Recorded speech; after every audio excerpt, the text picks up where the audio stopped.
Hello there, YouTube. Welcome to my weekly update. Excuse my pre-gym look, if you will. Today is July 19th of 2012. I am over 2.5 years post-op lap band, and I have lost roughly almost 140 pounds. My starting weight was at 308.6, and today let me back up. Last week, as you know, if you've been following, I've been doing a challenge just to keep myself in check and keep pushing to lose weight or maintain, whichever my body decides to do some weeks. What was I going to say? Oh, so last week, my weight was at 170.8, and over the past week, a lot has happened. My weight dipped down, it shot up, it dipped down, it shot up, and today it is exactly where it was a week ago at 170.8. If this were, 100 pounds ago or 50 pounds ago, it probably would have really upset me. But I think the further out I get and the closer to my lifetime weight amount, it doesn't stress me out so much. I'm happy to maintain at 170 pounds versus 308 pounds where I was. So, you gotta be happy with what you got. So yeah, I didn't have a loss for the week. I didn't have a gain. I stayed the same. Over the weekend, though, I did enter 160ville, which was exciting.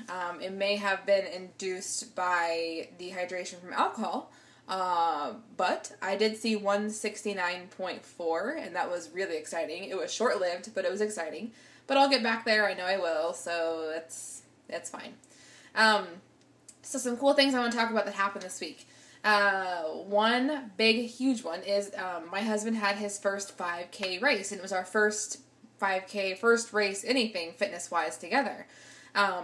He's been starting to work out with me the past couple of weeks, which I love. I can do it on my own, but it's nice to have the person you love and your best friend to go do it with you, so it's been nice. So he's been coming and working out with me, and he signed up for an aggressive goal of wanting to do this 5K race with our friends, and it was called the Kansas City Glow Run, and it was an evening race, and you wear a whole bunch of bright colors that will show up under glow lights and things like that. So I think there was like 6,000 people when it was all said and done that actually did this race, and sorry, I'm getting ready to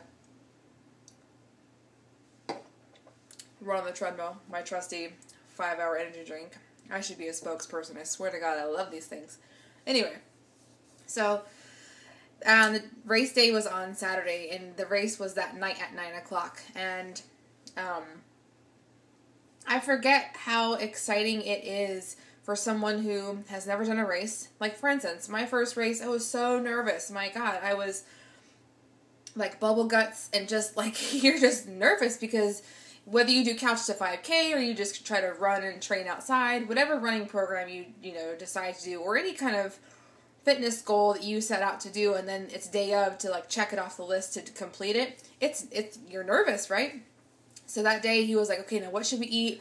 Now let's get our fluids in, and like it was just really cute. Like he was so nervous and excited. So we get to the race, and it's his first time, like, actually, like, hearing what I have been saying about, like, the adrenaline of everyone there, and it's just so motivating, and everyone's there, to be fit and do this cool race together, and so he gets there, and we're looking around all these people who are excited to run 3.1 miles, which is kind of crazy if you think about it in our former life.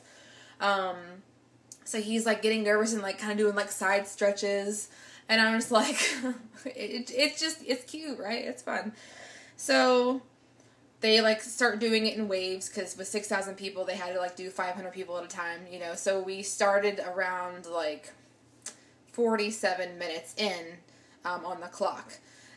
So he did really good, like, and just like anybody, when you, I think, first start running or have your first race, you're gung-ho out the gate because you're so, like, adrenaline's building and you want to, like, keep up with everybody. And so I kept having to slow him down because I'm like, don't burn yourself out. We have 3.1 miles ahead of us. Like, I can run that comfortably now, but that took me a long time to get there. I did the Couch to 5K program, and even after I graduated that, I wasn't able to run a 5K in 30 minutes.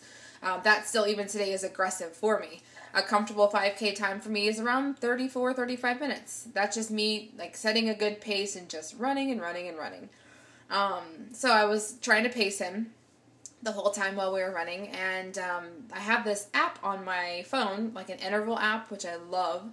But it gives you the option to like choose the intervals you want to do, like run a minute, walk 30. Run a minute, walk 30. So I started listening to that, not telling him, hey, I'm going to do intervals. I was just like, I was just pacing us. He was so much better off. So we like, get to the end. We see the finish line, and he like grabs my hand, and we like run up to it and like put our hands up, and it was the coolest moment. He got emotional. I got emotional. It was just the coolest thing. And he was like, thank you so much for like encouraging me to do this. I'm like, I didn't encourage you. I didn't want to push you to make you feel like you had to do this. He's like, no, but like, seeing you do this all this time, like, I didn't get it, and now I get, like, this is the coolest thing I've ever done. So it was just a really, really neat moment for me and him to share together, and I don't think it will be our last 5K that we'll do together. And he finished it in, 40 minutes and 45 seconds, I think, which, to me, that's awesome, and that's your first 5K. I mean, that's pretty badass, right? So he was just, like, super, impressed himself. Like, you would have thought he had just won, like, first place in a full marathon. Like, he was just so excited. As he should be. So it was just a really cool experience for us to share together, fitness-wise. And hopefully many, many more to come. So, anyway, that was my cool, awesome story for the week. I wanted to kind of talk about some food that a lot of people ask me to make videos about food that I eat during the week, especially this far out. What do you stick to? What do you eat? So I'll kind of walk you through a typical day of food that I eat in my journey at 170 pounds now. I'm getting ready to hop on our treadmill after this, so I'm preparing myself with my 5-hour. So in the morning, I usually start with a Starbucks coffee. I get the iced grande skinny vanilla latte, which I believe is 80 calories. So I like to start my day with a little bit of go juice, if you will.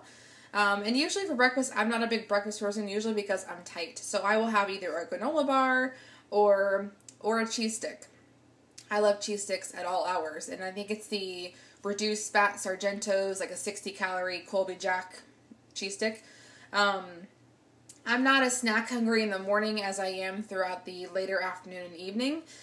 So for lunches, I usually do some kind of protein, whether it is chicken in some kind of sauce, or a salad with chicken on it, or if you guys have Dean and DeLuca where you live, it is pricey, but they have a sesame, Asian, ginger something shrimp salad that's so good.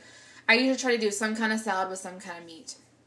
Snack-wise, I usually try to stick to a 100-calorie type snack, whether it's a cheese stick or a granola bar, or even sometimes like a little fun-sized piece of chocolate. I don't deny myself things that I really, really am craving. I just try to watch the moderation of it. Dinners, since I'm cooking for me and my husband usually, or when we go out, even with eating out, I just try to really watch the portions and watch the carbs in the evening time frame. I really try to keep my heaviest meal at lunch. So that's that. I love yogurts for breakfast as well. I love pork loins. If you ever go to Sam's Club, they have these already flavored packaged pork loins. Like one's like an applewood smoked bacon, one is a portobello mushroom one. They are so good. You literally just wrap them in foil in a dish, put them in the oven, and cook, and they are like the juiciest, amazing pork loins. So, not super exciting things to eat. I love salads. I love salad toppings. I love crunch on my salad. Like, this is my new current favorite salad topper, like for Southwest type salads. So good. I love all kinds of salads. We have Crystal Light at the wazoo. We have all flavors of it just around our house, which also people have asked if you like to drink cocktails, what you drink. Make a Crystal Light cocktail, if you will, whether it's pomegranate cherry or lemonade, and add your Malibu rum or your vodka, whatever alcohol you prefer. I also enjoy wine, so that's that. But anyway, back to the point. So those are some foods that I currently am into and enjoying at this stage. So I'll maybe do a more expansive one later on. But that is my update for the week. I'm comfortable, and I'll see you guys later. Bye.